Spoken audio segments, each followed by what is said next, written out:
আপনারা কি কখনো এমন কোনো ভুল করেছেন যার জন্য পরে নিজেকেই বোকা মনে হয়েছে? আমাদের সবার সাথেই এমন হয়, বিশেষ করে যখন আমরা লোভে পড়ে যাই। আজ আমি আপনাদের এমন এক শিয়ালের গল্প শোনাবো যে নিজেকে বনের সবচেয়ে বুদ্ধিমান প্রাণী মনে করত। সে এমন একটি জিনিস খুঁজে পেয়েছিল যাকে সে সুস্বাদু ফল ভেবেছিল, কিন্তু সে জানতো না যে ওটা আসলে একটা বিপজ্জনক বোমা। তারপর তার সাথে কি হলো, চলুন গল্পটি শোনা যাক। এক গভীর সবুজ বনে এক শিয়াল বাস করত। কমলা রঙের লোম আর বড় একটা লেজওয়ালা এই শিয়ালটি ছিল ভীষণ ধূর্ত। সে সব সময় ভাবত তার মতো বুদ্ধিমান আর কেউ নেই। সারা দিন সে বনের এপাশ থেকে ওপাশ ঘুরে বেড়াতো আর খাবারের খোঁজ করত। বনের জীবন তো আর সহজ নয়, তাই পেটের ক্ষুধায় তাকে সব সময় চালাক হতে হতো। একদিন দুপুরে বনের ধার দিয়ে হাঁটতে হাঁটতে হঠাৎ মিষ্টি একটা গন্ধ তার নাকে এলো। সে গন্ধ শুকে শুকে এগিয়ে গেল এবং দেখল সামনেই এক বিশাল আখের ক্ষেত। সবুজ লম্বা লম্বা আখ বাতাসে দোল খাচ্ছে। শিয়াল মামা তো মহা খুশি, আখ তার ভীষণ প্রিয়। সে ভাবল, যাক, আজ আর খাবারের কষ্ট করতে হবে না। সে মনের আনন্দে ক্ষেতের ভেতর ঢুকে পড়ল এবং মচমচ করে আখ চিবোতে লাগল। খেতে খেতে হঠাৎ তার নজর গেল উপরের দিকে। সে দেখল একটি আখের গাছের আগায় বড় গোল ধূসর রঙের কি যেন একটা ঝুলছে। শিয়াল খাওয়া থামিয়ে সেদিকে তাকিয়ে রইল। তার মনে হলো, আরে, এ তো সাধারণ কিছু নয়, এটা নিশ্চয়ই আখের সেই জাদুকরি ফল যার কথা সে স্বপ্নে দেখেছে। তার জিভে জল চলে এলো।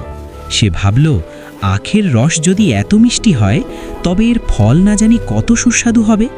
হয়তো এর ভেতরে মধুর মতো মিষ্টি কিছু আছে। লোভ তার চোখ ধাঁধিয়ে দিল। সে ভালো করে লক্ষ্যই করল না যে ওটা আসলে কোনো ফল নয়, ওটা ছিল একটা বিশাল ভীমরুলের চাক। শিয়াল মামার দেরি করল না। সে আখের গাছটির কাছে গিয়ে দাঁড়ালো। প্রথমে সে লাফ দিয়ে ফলটা পাড়ার চেষ্টা করল, কিন্তু ওটা অনেক উঁচুতে ছিল। এরপর সে ভাবল, বুদ্ধি থাকতে গায়ের জোর কেন খাটাবো? গাছটা নাড়া দিলেই তো ফল টপ করে পড়বে। যেই ভাবা সেই কাজ। সে তার দুই পা দিয়ে আখের গাছটি ধরে জোরে ঝাঁকুনি দিতে শুরু করলো।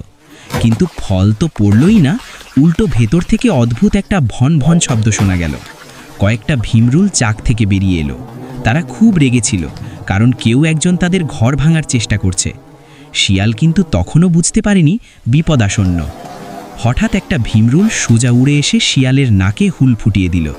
শিয়াল ব্যথায় উহ করে উঠল এবং নাক ডলতে লাগলো। কিন্তু তার লোভ এতটাই বেশি ছিল যে সামান্য ব্যথায় সে দলে গেল না। সে ভাবল, ভালো জিনিস পেতে হলে একটু কষ্ট তো করতেই হবে, এগুলো নিশ্চয়ই সাধারণ মাছি। সে এবার আরও শক্তি সঞ্চয় করল এবং পণ করল যে ফলটা সে খাবেই। সে দৌড়ে গিয়ে গায়ের সব শক্তি দিয়ে আখের গাছে এক বিশাল ধাক্কা দিল, আর সেটাই ছিল তার জীবনের সবচেয়ে বড় ভুল। ধাক্কার চোটে পুরো চাকটি নড়ে উঠল এবং মুহূর্তের মধ্যে হাজার হাজার ভীমরুল বেরিয়ে এলো।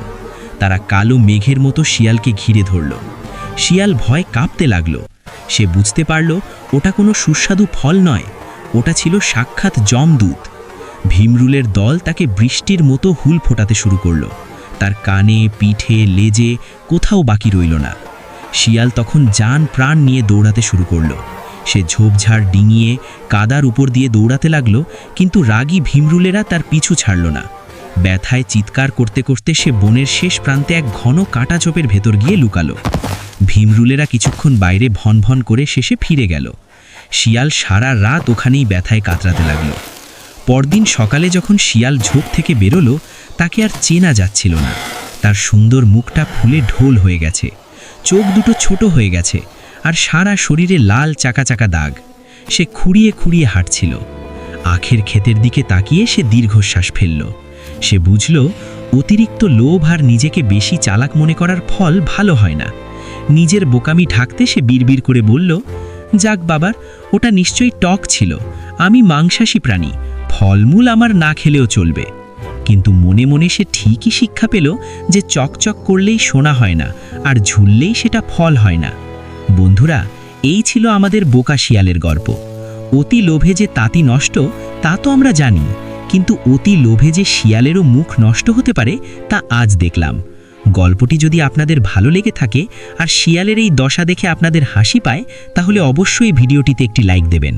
আর এরকম আরও মজার মজার কার্টুন গল্প দেখার জন্য আমাদের channel Guiding Glow Bangla Tales subscribe করতে ভুলবেন না। সবাই ভালো থাকবেন। দেখা হবে পরের ভিডিওতে।